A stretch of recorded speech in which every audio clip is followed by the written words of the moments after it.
Well, after talking about the first installment of Wesley Snipes' Blade trilogy, it's now time to talk about the second installment. Yo, dudes, the Empire's pretty chill. Maybe you could, join it or something.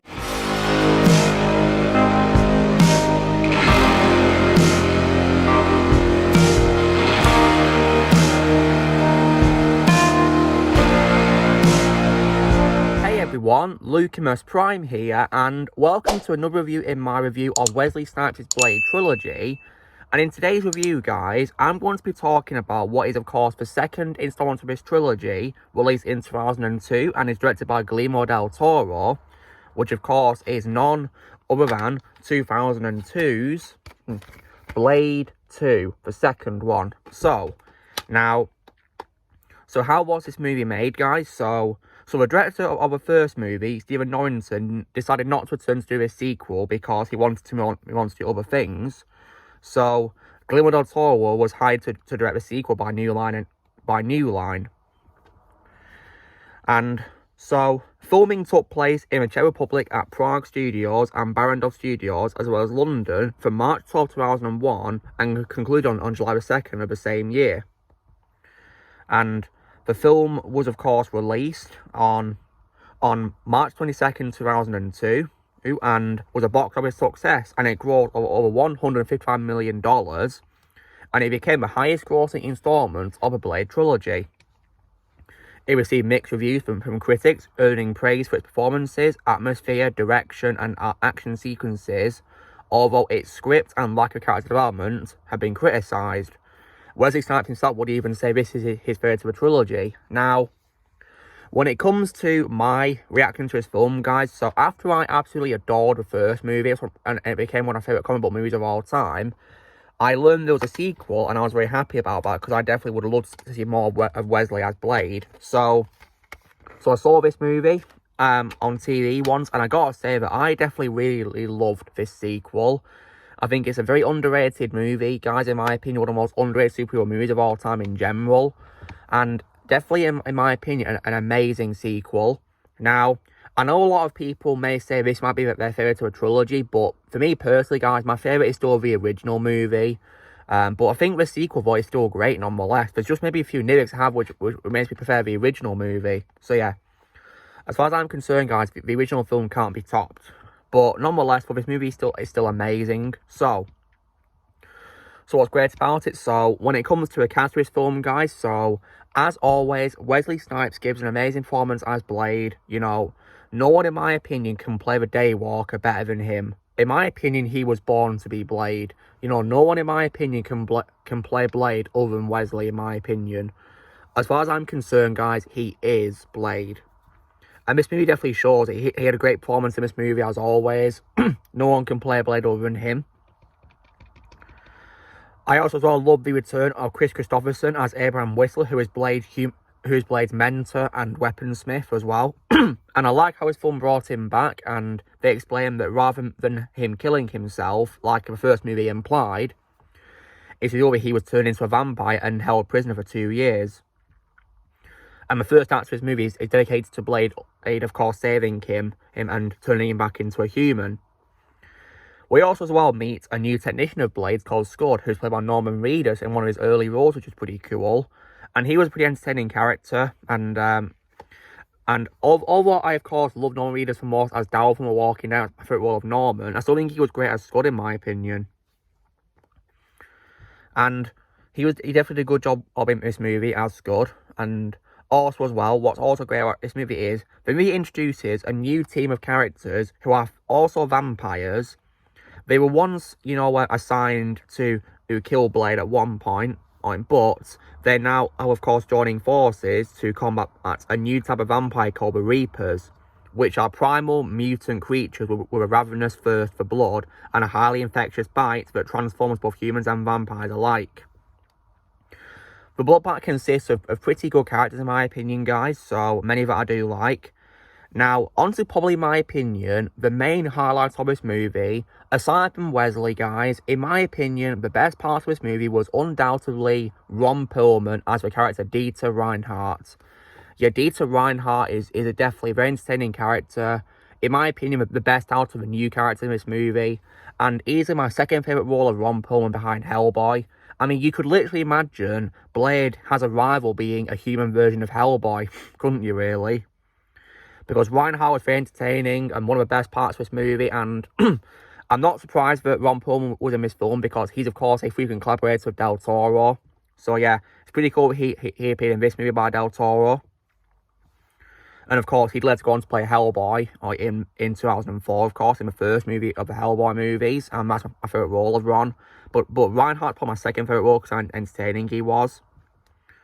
And I also as well like the addition as well of other members of it, such as, for example, I liked Matt Schultz as Trooper, who is a pugnacious member of Blood Pack who has a grudge against Whistler. And also Danny John Jules as Assad, who is a wild mannered member of the Blood Pack. And also definitely as well the legendary Donnie Yen as Snowman, who is a mute swordsman and a part of the Blood Pack. Yeah, Donnie Yen is definitely pretty awesome. And he was also one of the choreographers for this movie, which is pretty cool as well. So no wonder the choreography looks so good for this movie. I also liked Marit Vel-Kyle as Verlaine as well. Oh, she was pretty good as well. Oh, and also Daz Crawford as Lighthammer as well. And also Tony Curran as Priest as well. So the Blood Pack were definitely a good character introduced in this film, guys. But in my opinion, the best part of the film was probably Reinhardt. And when it comes to criticising the development, there is one problem I do with the Blood Pack themselves, which I'm going to get to in the bad qualities. So yeah. And when it comes to the film's villains, I definitely love the addition of Thomas Kretschmann as Eli Damaskinos, who is an ancient vampire obsessed with creating a superior race of vampires as his legacy. Yeah, Damaskinos was definitely a great villain in my opinion. I believe they were inspired by a character called Nosferatu when designing him, and the makeup for him was very impressive in my opinion, and that's definitely my favourite role of Thomas Kretschmann as well, absolutely. And I also as well like the addition of Luke Goss as Jared Nomak, who is of course the patient zero and carrier of the Reaper virus. And he of course bears a grudge against his father, Eli Damaskinos, for creating him, so he's Damaskinos' son. And I also as well like Leonor Varela as Nirsa Damaskinos, who is an unapologetic but honourable natural-born vampire and the daughter to Damaskinos. So yeah, lots of good characters introduced in this film, and I also as well like the addition of Carol Roden as Carol Coonan, who is a familiar being Damaskinos' human agent and lawyer. And he plays part very well, although it was pretty weird how he got dubbed by an uncredited English actor, but as I read somewhere, because apparently his Czech accent was too thick. So yeah, bit confusing how he had to dub over him, like really.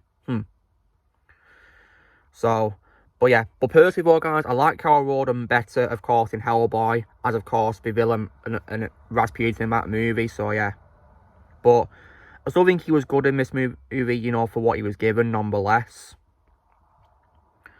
And also as well, other good things in my opinion beside the cast is also probably the action. Now, one thing this film does, which is different to the first film, is that in my opinion, I feel this movie goes for more like an action sort of genre when it comes to what the movie does. So it does still have, of course, horror elements, because if it didn't have a horror elements, it wouldn't really be a Blade movie, really. So it does have those, thankfully, but it does focus more on the action, and the movie has lots of action-packed scenes, which is really cool. And I definitely love how most of the film has lots of action scenes, which is definitely much needed for a Blade movie. That's why I love this sequel. And speaking of when it comes to the pacing of a movie, the pacing, in my opinion, for a movie which is 117 minutes, is definitely really good, because it's 3 minutes short of being 2 hours, and it has a really good pace. It doesn't feel too short or too fast or too slow or whatever. It feels like the pacing is really good, just like the first movies. Which is why I regard it as one of Del Toro's best movies that I've seen. I mean, my personal favourite film by Del Toro is his Pinocchio stop-motion film, but this movie, however, is still, in my opinion, one of his best movies, and one of my favourites by him. And I also, as well, I'll definitely love the music in this movie as well, but the music was definitely great to listen to. Composed by Marco Beltrami, who did a great job composing the music, and definitely had great, you know, composition in this movie with the music. And he, of course, would later collaborate with Del Toro again on the first Hellboy movie as well, which is pretty cool. And So another great thing about this movie is, well, it's also a story. So I like how this film does something new this time, and it doesn't rehash the first movie or anything like that, because it introduces a new type of vampire, a new enemy for Blade, and like a brand new adversary who he of course will take a lot more time to defeat, you know, more struggle basically. So I like how this film didn't rehash the first movie, which unfortunately many sequels have been guilty of. So yeah. This one, thankfully, however, does not rehash its predecessor, which I'm happy about. So yeah, I definitely like that. But it did something new this time. And I will also as well say, guys, that in my opinion, Blade 2 is also where the franchise, or well, at least now this Blade film, should have ended, because the film has a really amazing ending, because after Damascus' forces is betray and capture Blade and Scud, it's revealed that Scud is a traitor because he's one of the familiars, but of course Blade suspected this all along, and he kills Scud with the bomb that he plants on Reinhardt's head earlier. So yeah, although it's a bit confusing why the bomb didn't go off on Reinhardt when Blade initially detonated it, so what I'm guessing is that maybe Blade already planted, of course, a fake one. So Scud at first thinks that the bomb is fake, but then after that, Blade reveals that he was onto Scud all along from the very beginning, and he knew about his betrayal all that time, and he said that the bomb wasn't fake, and then he killed Scud with it. So yeah, that's what I'm going to assume from the bomb. Then after that, however, Blade is then, of course, strapped to, of course, a device that Damascus is using, and Damascus is using it to harvest Blade's blood to develop an immunity to sunlight.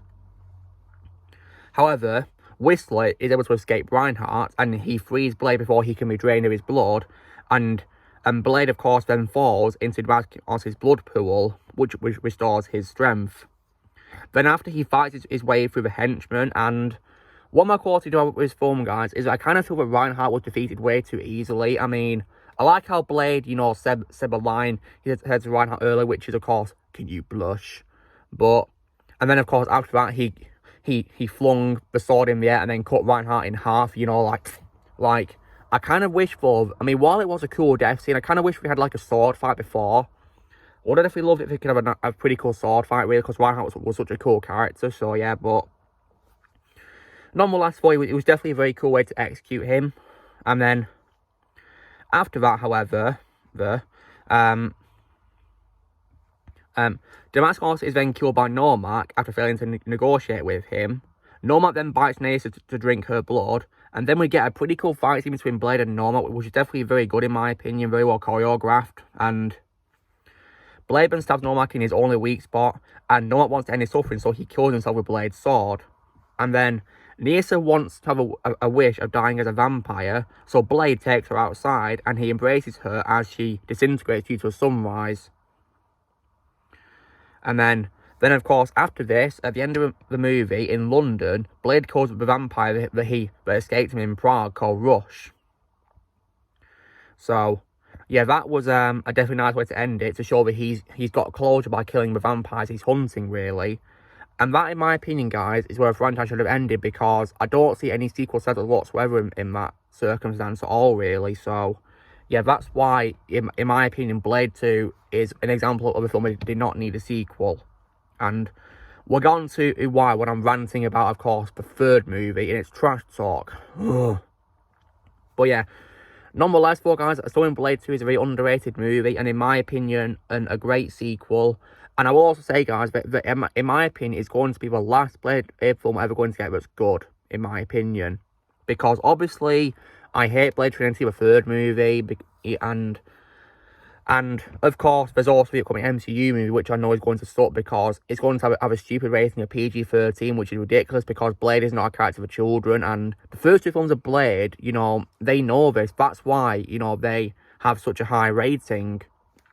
Like, because Blade is not for children, never was and never will be, in my opinion. So yeah, like, it's just ridiculous how they're going to make him PG-13 in the future, and that's why I'm not going to watch it. I mean, because even if I hadn't retired from watching the MCU after Spider-Man No Way Home, I still wouldn't see this movie at all, even if I was still continuing, because it's a stupid idea to make it PG-13. Like, this is a Blade film, for crying out loud.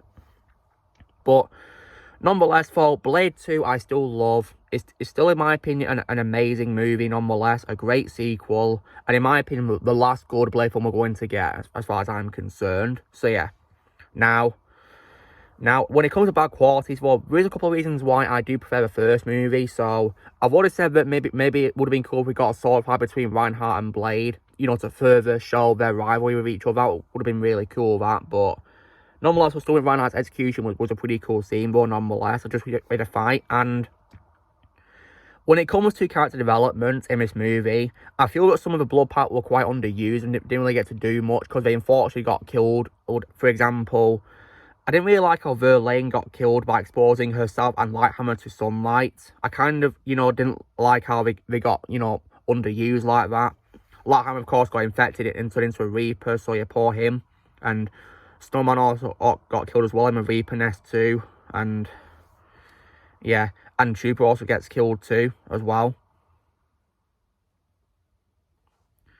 So yeah, and Assad also gets killed too. So yeah, it's a shame really that apart from Reinhardt and Nyssa that the group, all got killed really, which is a big shame really. So I was hoping they'd have better development in the movie, but nonetheless, though, I still love Blade 2, guys. I think it's a very underrated movie, which is a great sequel to the first movie. Even though I still prefer the first movie, I still think Blade 2 is a really great sequel, nonetheless. And I'll say it again, in my opinion, it's the last good Blade film we're going to get for me. Because yeah, and what comes after it, in my opinion, is not going to work at all. Because I hate the third movie, and I know this MCU film is going to suck. So yeah.